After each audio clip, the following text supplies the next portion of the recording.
Buat kalian yang kepikiran atau ada niatan mau main motor custom, wajib nonton video ini kalau kalian nggak mau nyesel main motor custom.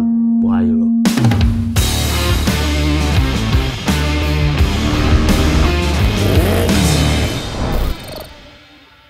Main motor custom itu ibarat nikah cuy, indah dilihat dari luar, tapi dalamnya belum tentu. Nah, kebanyakan orang-orang yang mau main motor custom ngelihatnya seperti itu. Padahal ya nggak selamanya indah gitu ya. Nggak sedikit makanya yang main motor custom itu baru sebulan atau 2 bulan, abis itu udahan. Faktornya banyak sih ya. Bisa juga karena faktor hobi yang berganti. Tapi ada juga yang berhenti main motor custom karena kapok. Mungkin kapok karena circle-nya yang penuh drama. Atau motornya yang penuh drama alias sering rusak. Hal itu bikin kesel dan pastinya mengganggu mental health. Celah. Yang tadinya pengen happy-happy pakai motor custom, jadi malah berakhir di bengkel benerin motor.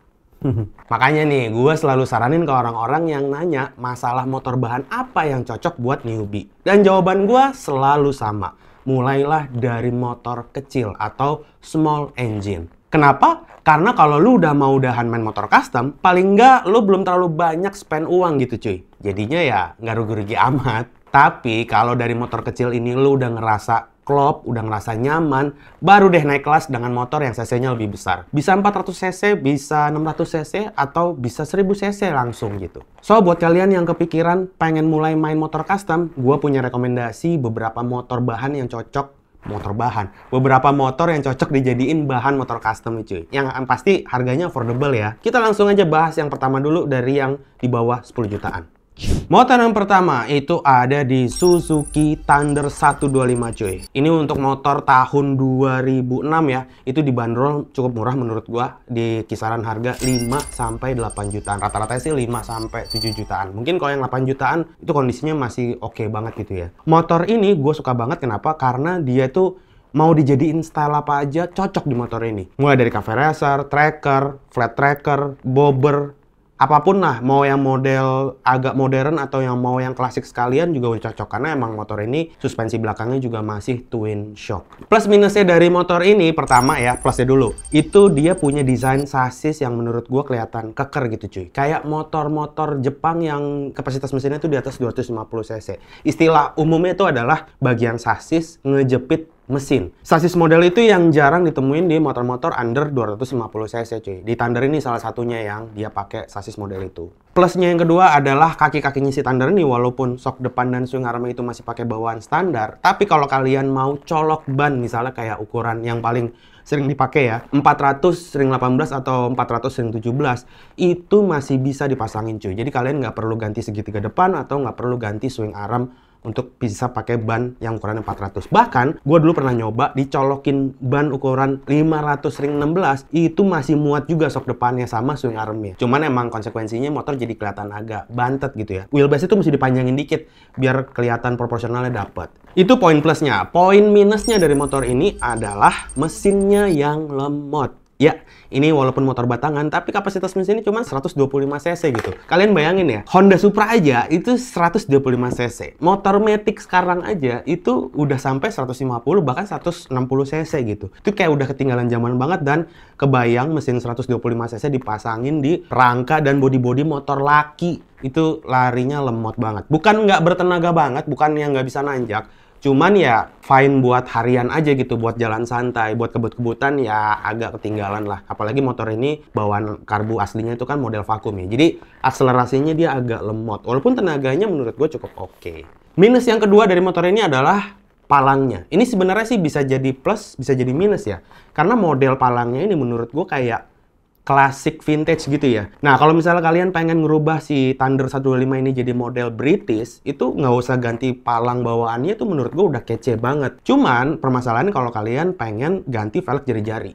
Nah, otomatis kalian harus ngeluarin kos tambahan untuk beli tromol, beli jari-jari, beli velg, sama ongkos setel velg jari-jarinya gitu kan. Pengalaman gue ngebangun Thunder 125 indah banget sih ya, karena jujur gue pertama kali nge-custom itu di motor Suzuki Thunder 125 cuy, yang itu punya gue sendiri, motornya yang ini.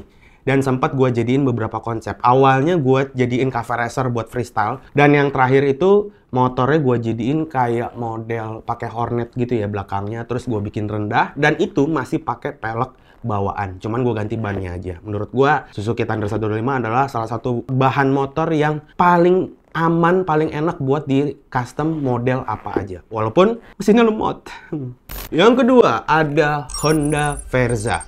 Nah, Honda Verza ini kalau di tahun 2013 itu dibanderol dengan harga 6-8 jutaan.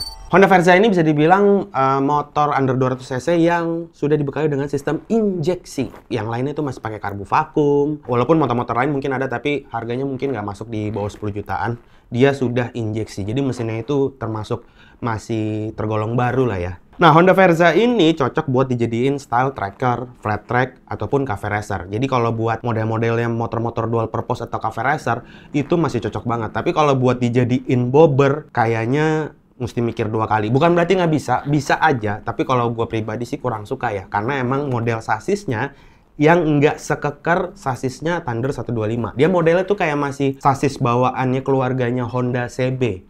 Yang modelnya ya agak kecil gitu, agak ramping gitu ya. Jadi kalau mau dibikin bobber kan sebenarnya bobber tuh menuntut body-body yang simple, yang clean, yang kecil-kecil, yang minimalis gitu. Otomatis sasis tuh harus ditonjolin. Nah, kalau sasis saya aja kecil gitu, apa yang mau ditonjolin ya kan?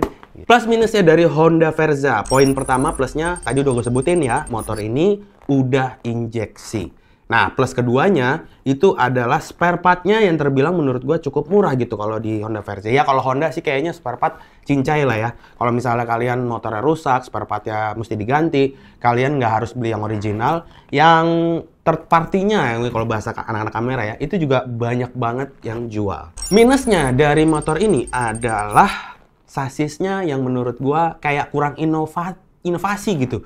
Gitu-gitu aja modelnya ya. Mirip sama keluarganya Tiger. Yang sasisnya sebenarnya nggak bisa dibilang keker juga, ya biasa aja gitu. Jadi kalau kalian mau pakai bahan Verza di custom gitu ya, kalian mesti kayak agak-agak tricky gitu untuk ngakalin motornya kelihatan bongsor gitu. Minusnya yang kedua ada di bagian kaki kakinya, yaitu kaki kakinya khususnya yang bagian shock breaker depan ya. Itu dia shock breakernya ramping banget cuy. Bahkan dipasangin ban ukuran 400 ring 17 aja itu udah nggak muat. Bannya itu udah bakal gesek sama bagian tabung shock breaker depannya gitu cuy. Jadi emang mesti extra budget lagi buat kalau misalnya kalian pengen pasangin ban yang ukurannya lebar gitu loh. Pengalaman gue pernah ya ngebangun Honda Verza di projectnya barengan sama Motul dan Mario Irot yang ini. Nah, seru banget sih ya. Cuman waktu di bagian pengerjaan sasis itu yang jadi concern gue adalah memang sasisnya nggak sama banget dengan si keluarga Tiger atau CB, terutama di bagian depannya.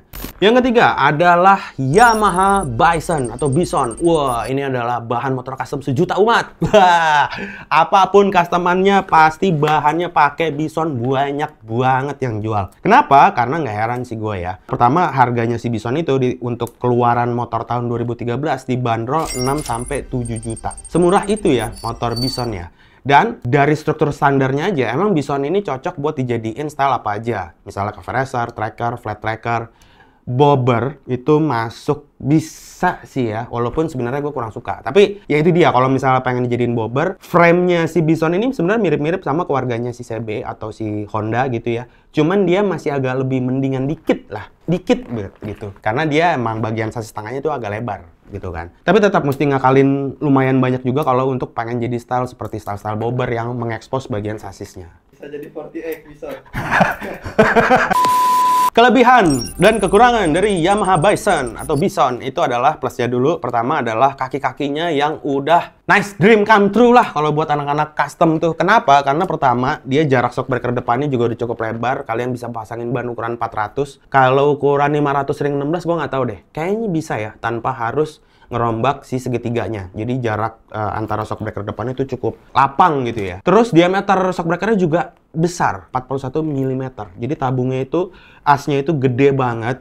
Bahkan di CB 400 pun yang gue tahu, itu ukurannya itu sama cuy, sama di Bison. Makanya nggak heran kalau bengkel-bengkel custom gitu ya, banyak banget yang pakai shock breaker copotan dari Bison ini. Karena emang shock breakernya kelihatan keker banget gitu cuy, gede gitu ya. Nggak cuma di bagian depannya doang, belakangnya juga bisa dicolok sampai ban ukuran 130 sampai 140 kayaknya. Jadi emang armnya itu cukup lebar juga, walaupun memang motor ini sudah menggunakan suspensi monoshock ya. Jadi kalau mau dibikin agak-agak klasik yang masih pakai dual shock gitu, ya kalian harus nge-custom lagi. Plus yang kedua dari Yamaha Bison ini adalah spare part-nya yang murah. banyak banget spare part yang murah. Gue udah ngecekin, bahkan karbunya itu sekitar 500 ribuan. Belum spare part lainnya yang terbilang menurut gue cukup affordable banget, cukup terjangkau. Jadi kalau misalnya kalian beli bahannya, selama mesinnya sehat, kelistrikannya sehat, nggak usah worry. Nggak usah worry. Kalau kekurangannya, ini gue lihat di bagian sasisnya ya. Seperti tadi gue bilang, sasisnya ini mirip banget sama model-model CB. Walaupun si sasis Bison ini sedikit lebih baik karena jarak sasisnya itu dia lebih lebar kalau dibandingin sama keluarga Honda. Dan kekurangannya dari si Yamaha Bison ini adalah pelek bawaannya itu model palang. Mereka nggak ngeluarin yang model jari-jari. Jadi kalau misalnya kalian pengen kelihatan agak vintage, agak klasik, pengen ganti pelek jari-jari, kalian juga harus extra cost lagi. Walaupun sebenarnya pelek palang bawaannya Bison juga nggak jelek-jelek amat gitu ya. Nggak niche banget gitu pasarnya gitu. Mau dijadiin cafe racer pakai pelek bawaannya Bison juga masih tetap oke. Dan pelek bawaannya Bison terbilang cukup lebar dibandingin kompetitornya yang motor batangan di kelas 150 cc gitu. Jadi buat kalian nyari bahan motor custom, mau main aman, Bison salah satunya yang cocok. Kesimpulannya, dari budget yang under 10 juta, intinya adalah sesuaikan budget kalian dengan konsep yang kalian pengenin gitu kan. Thunder 125 tadi gue bilang oke, secara bentuk oke. Kalau misalnya kalian mentingin tampilan lebih utama daripada performa mesin, Thunder 125 menurut gue salah satu bahan yang cukup oke juga. Intinya adalah buat kalian yang baru mau mulai main motor custom, usahain jangan langsung beli motor misalnya nih CB 400 atau Access 6,5 atau SR 400 gitu ya. Padahal ini baru banget gitu loh. Misalnya ya mungkin diracunin sama teman-teman kalian gitu kan. Kenapa? Karena ya kalau misalnya baru mulai terus ternyata kalian baru sadar ternyata harga spare partnya mahal, oh ternyata perawatannya seperti ini, itu dan lain-lain. Kalian ngerasa nih motor punya motor custom bukannya malah nyenengin, malah jadi ngerepotin. Nah, bisa jadi kapok kan. Jadi mulailah dari yang simpel-simpel aja, dari yang kecil-kecil aja. Kalau misalnya kalian ngerasa udah klop sama hobi kalian dan kalian udah ngerasa kayak ini jadi bagian dari gaya hidup kalian, lanjutin. Mau naik cc sampai 1000 cc, kayak motornya sampai 2000 cc, 5000 cc, gas aja deh. Dijamin nggak akan rugi. Oke, gua rasa udah cukup ya untuk episode kali ini. Ini kontennya kayak tips sih sebenarnya ya.